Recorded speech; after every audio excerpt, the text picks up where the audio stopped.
सितम भी सहना, दुआ भी करना, ओ बेकसी का गया जमाना। अगर है जुर्रत गिराओ बिजली, बना रहे हैं हम आशियाना। किसी भी हालत में बागवानों, तुम्हारा एहसान हम न लेंगे। जो अपनी गैरत पर आंच आई तो फूंक देंगे आशियाना। देखिए, ये आपको लग रहा होगा कि शायरी मैं क्यों सुना रही हूं, लेकिन ये शायरी नहीं, संदेश है। किसका संदेश? शिव विधायक रविंदर सिंह भाटी का, जो उन्होंने एक्स के जरिए सभी के बीच साझा किया है। इन शब्दों की गहराई को समझना इसलिए भी जरूरी है क्योंकि जिनके समर्थन में रविंदर सिंह भाटी बैठे हैं वो मजदूर हैं साहब। 2 वक्त की रोटी कमाने के लिए मेहनत करनी पड़ती है, धूप में तपना पड़ता है, अपने आप को घिसना पड़ता है और संघर्ष की आग में जलना पड़ता है। साथ ही साथ लड़ना भी पड़ता है और ये लड़ाई कभी कभी जीवन यापन की बन जाती है। नमस्कार, आप देख रहे हैं पीके टाइम्स, मैं भारती जैन आपके साथ। गिरल लिग्नाइट माइंस में कार्यरत मजदूरों का संघर्ष पिछले कई दिनों से चल रहा है।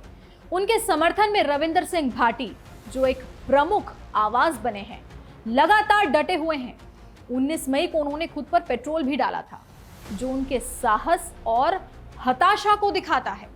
आज उन्होंने ट्विटर पर एक भावुक पोस्ट लिखा जिसमें उन्होंने साफ किया है कि यह संघर्ष तब तक जारी रहेगा जब तक मजदूरों की सभी मांगों को पूरा नहीं किया जाता। रविंदर सिंह भाटी का यह ट्वीट एक प्रतीक है उस आत्मसम्मान का, उस संकल्प का जो इन मजदूरों ने दिखाया है। ये केवल एक नौकरी का सवाल नहीं है, बल्कि उन गरिमा और न्याय का सवाल है। सरकार को अब इस मुद्दे पर जल्द ठोस कदम उठाने होंगे ताकि इन बहादुर श्रमिकों का संघर्ष व्यर्थ ना जाए। हालांकि इस आंदोलन को कई हफ्ते हो गए हैं, लेकिन अभी तक किसी भी तरह की कोई ठोस सहमति नहीं बन पाई है। सरकार ने अब तक मजदूरों की मांगों पर कोई स्पष्ट आश्वासन नहीं दिया है, जिससे सवाल उठता है कि आखिर सरकार क्यों इतनी निष्क्रिय बनी हुई है। क्या ये राजनीतिक असमंजस का नतीजा है या बजट और नियोजन से जुड़ी बाधाएं हैं?